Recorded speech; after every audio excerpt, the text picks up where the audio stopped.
Ang atong unang pagbasa si San Pedro, 1 Peter chapter 5. Ang nagsulat ani gituhuan nga si Marcos or si San Marcos, kay siya may nahimong sekretary ni San Pedro. Mao nang iyang gihisgutan nga nangumusta ninyo, apil na sab si Marcos ang akong anak, sabot suod kay sila. Kuyog-kuyog yun kanunay. Kay si San Pedro, di man kay ni kamaong musuwat, kay wa man ni siya grado.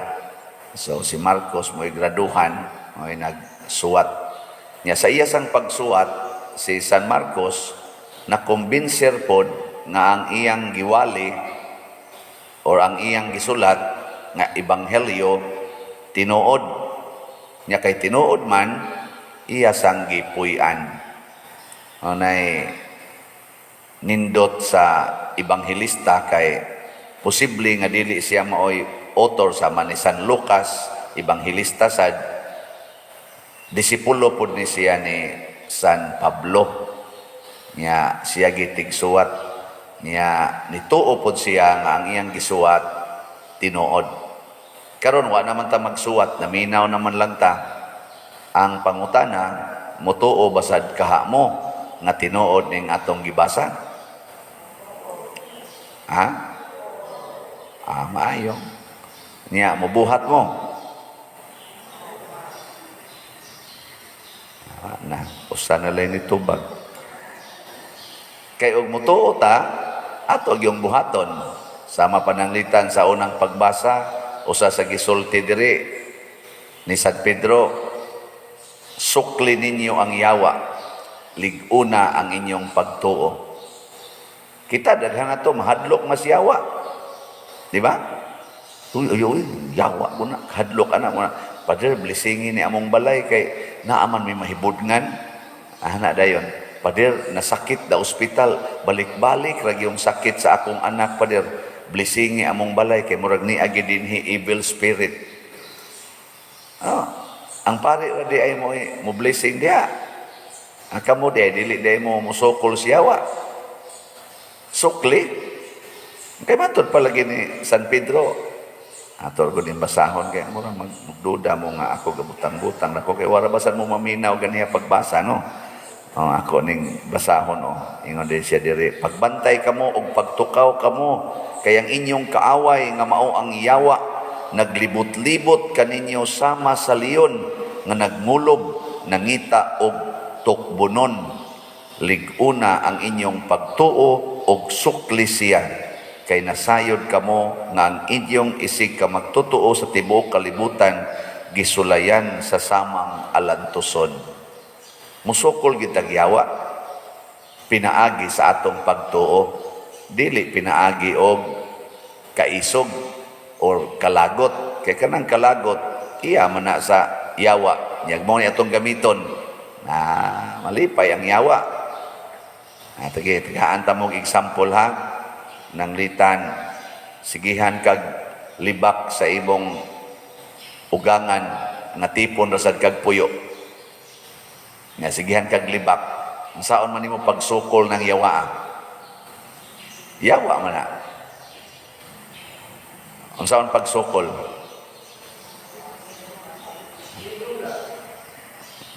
Hilom gud taon na sukol nga hilom. Di jud ka mo hilom, sukol gud. Doon na jud kay isukli niya. Matod pasad sa ubang mga bahin sa ebanghelyo, nagisulti ni Kristo, gisulti sad sa mga ebanghelista o sa mga disipulo sabang San Pedro o nilang San Pablo, niingon yun, conquer evil by doing good. Buntuga ang yawa, pinaagi sa maayo. So kung libakon kas imong ugangan, liguna ang imong pagtuo na kining akong ugangan, ako ning igsuon, ako ning neighbor. Di ba? Yan nga mas Kristo, love your neighbor as yourself.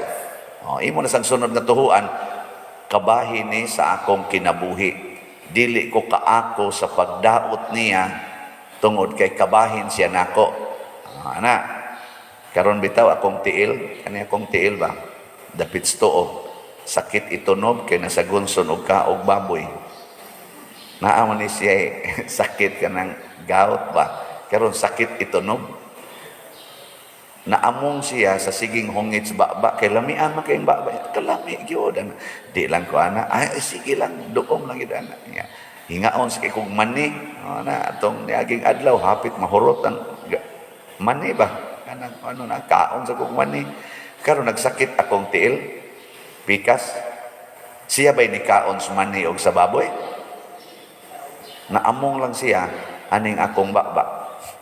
O kaning akong kamot, kay mo may sigig doong. O kaning akong mata, kay mo may sigig tanong, lami agyon. O kaning akong hunahuna, naamong, lisod na hinuog lakaw, sakit. Niya, ang sa may buhaton sa tiil, masuko siya sa baba. Magyaw-yaw siya, di na kumulakaw. Nganong imo kong gitaga ang uric na rin. Dili ay, muanto siya. Mo serbisyo yapon siya sa baba. Ay di kumulakaw pa doon sa kusina, ang saan ako pagkaon. Di ba? Ang baba, ang laway lang, dili mata kakita, lami ng pagkauna da. Layo man, hinalan, doolon yun, ang tiil, bisag sakit, lakaw lang yapon.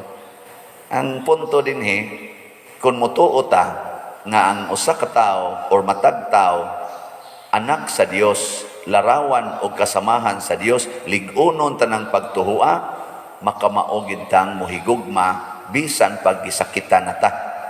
Mao na anha na diha mabuntog ang yawa. Saman. Sunod mo ana.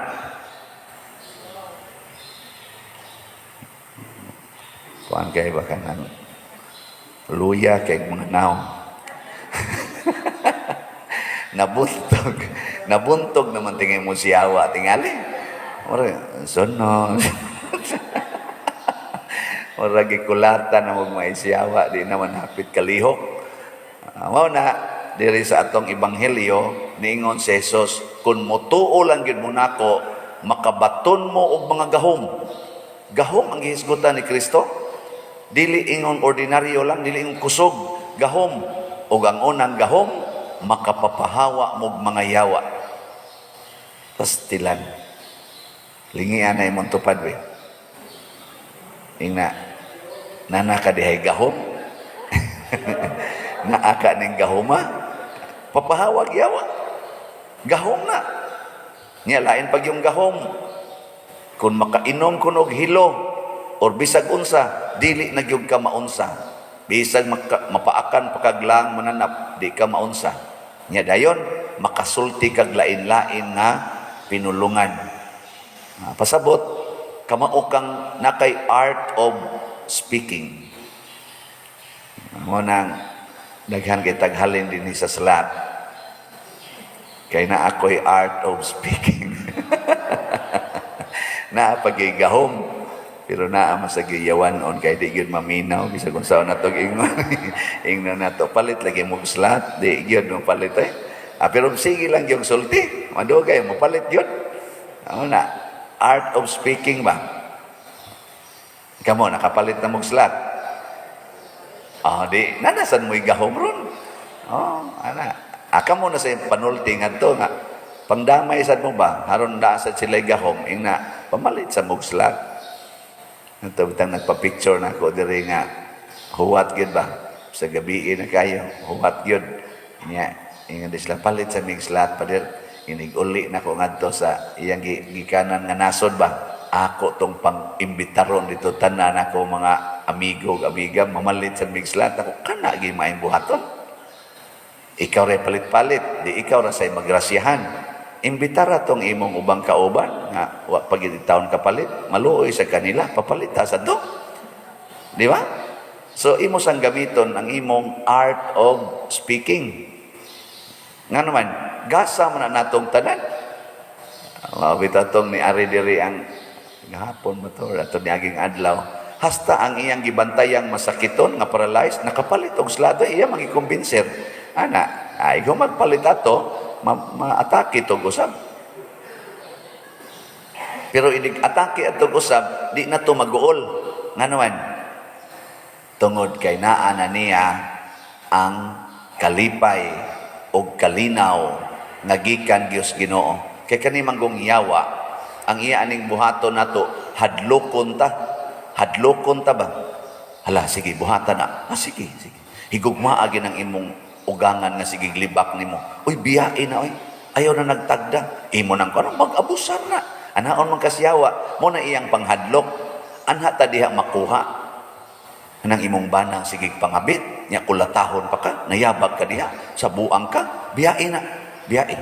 Naa pa kay daghang makit-ang nga mga buutan nganong ipugos man gid nimo anang animal dako. Ana no? Nga ikaw nga way pagtuos Ginoo, abiya sa dayon. Ana?